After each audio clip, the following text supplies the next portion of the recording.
It's really a great privilege to be invited to be here talking to this audience and between these various speakers.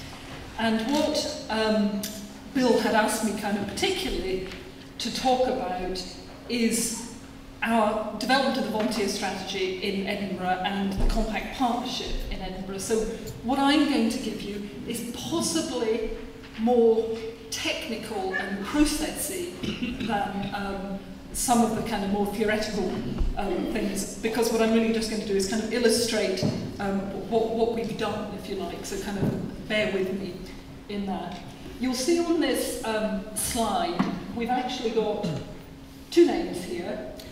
Originally the invitation had hoped to have both me from the voluntary sector and also a representative from the City of Edinburgh Council doing this as a double act, if you like. So this is a double act presentation, but Graham McKechnie, who's the corporate policy officer, is unfortunately not able to be with us, but he and I worked on the presentation together. So this is a joint third sector, public sector presentation, if you like.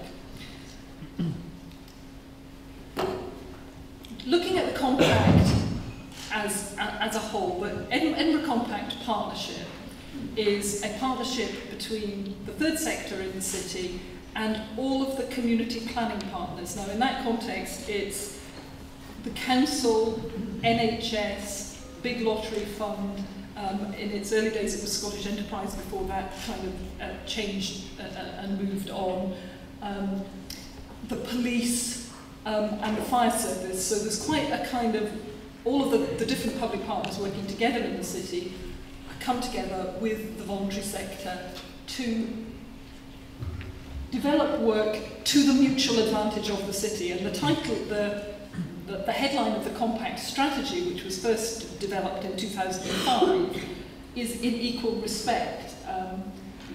And that's quite important, because one of the things that we have found, certainly in the city for a very long time, that an awful lot of the relationships between the third sector and voluntary agencies and the public sector tend to be about money. And it's always about one person asking the other for money, and there's always actually an unbalanced scale with the public sector setting the rules, doing the process, and the third sector far too often with the begging bowl and not actually kind of working together. So while clearly funding and resourcing for third sector organisations is of critical importance, and I'm sure all of us in volunteering and in third sector organisations still need to make sure that that happens, and much funding does come through the public sector, one of the main motivators of kind of developing a compact partnership and working together was to make that partnership about what we both do as different partners to contribute to the well-being of the capital city of Scotland, and how we can both kind of sit at a level table as kind of compact partners together in that. So just structurally, this is sort of what the compact partnership looks like. The Edinburgh Compact Partnership kind of on one side here.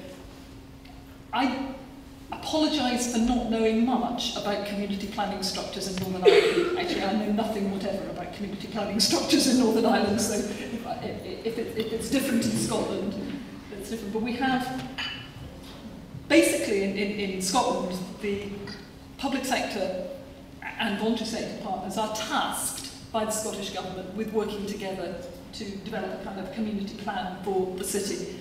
And the Edinburgh Compact is one of the strategic partners that feeds into that.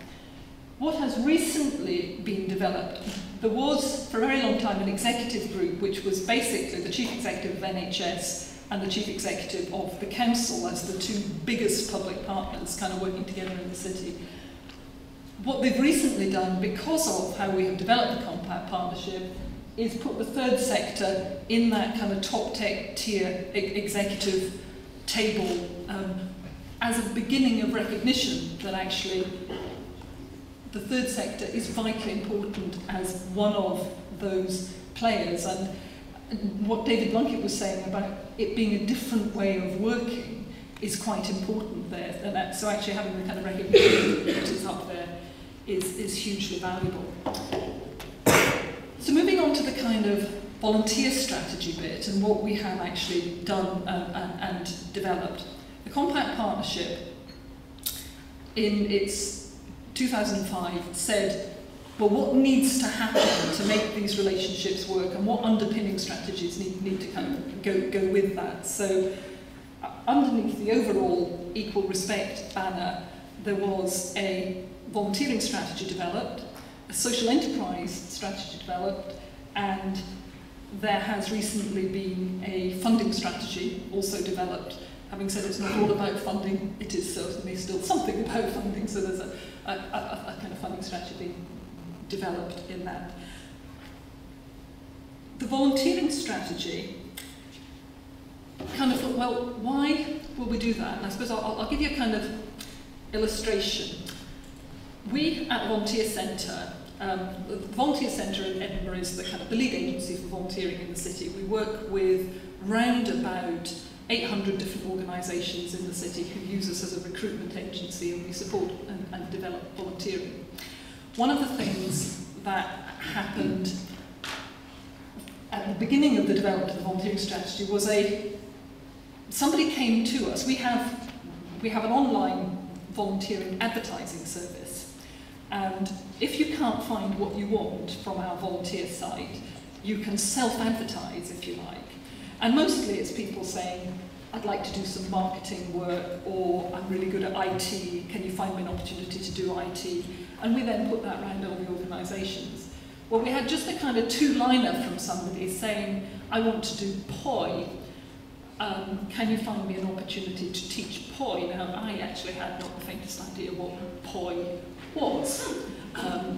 So I did a kind of Google on POI and found out that, in fact, this is what POI is, which is, you can do it with ribbons as well, but it's fire eating and twirling and swirling with fire batons. And this was a young student who wanted to teach children to do this as a volunteer.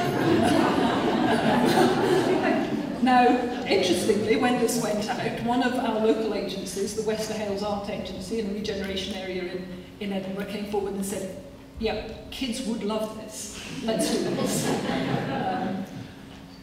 As an illustration, I suppose it looks at the things that are of value in a volunteer strategy, because it touches on a lot of the different kind of connections. So Wester Hales Centre, where this was going to happen, is an organisation funded largely by the council, so it has a whole load of health and safety regulations and red tape and process that it's got to do with that. The volunteer coming to us has a lot of kind of risk assessment that we've got to do. Is this appropriate to do it? Has the volunteer coming forward to do it gone through all the child protection legislation in order to be working with children in the first place? Has he gone through the kind of the police checking?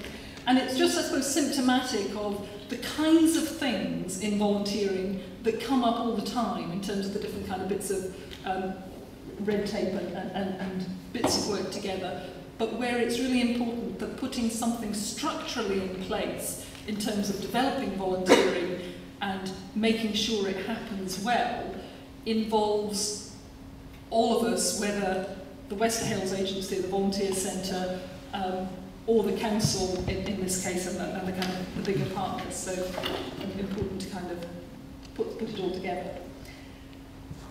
Looking at what, first of all, the council gets out of it. Now, I'm clear that this is a Graham slide, you can tell that, because I'm clearly not an employee directly of the council, but in our discussion, in talking together, why they wanted to do it, because quite often the voluntary sector will get on and do what it does independently for much of the time, but actually the council has been very keen to raise the awareness of the sector across its own departments and government.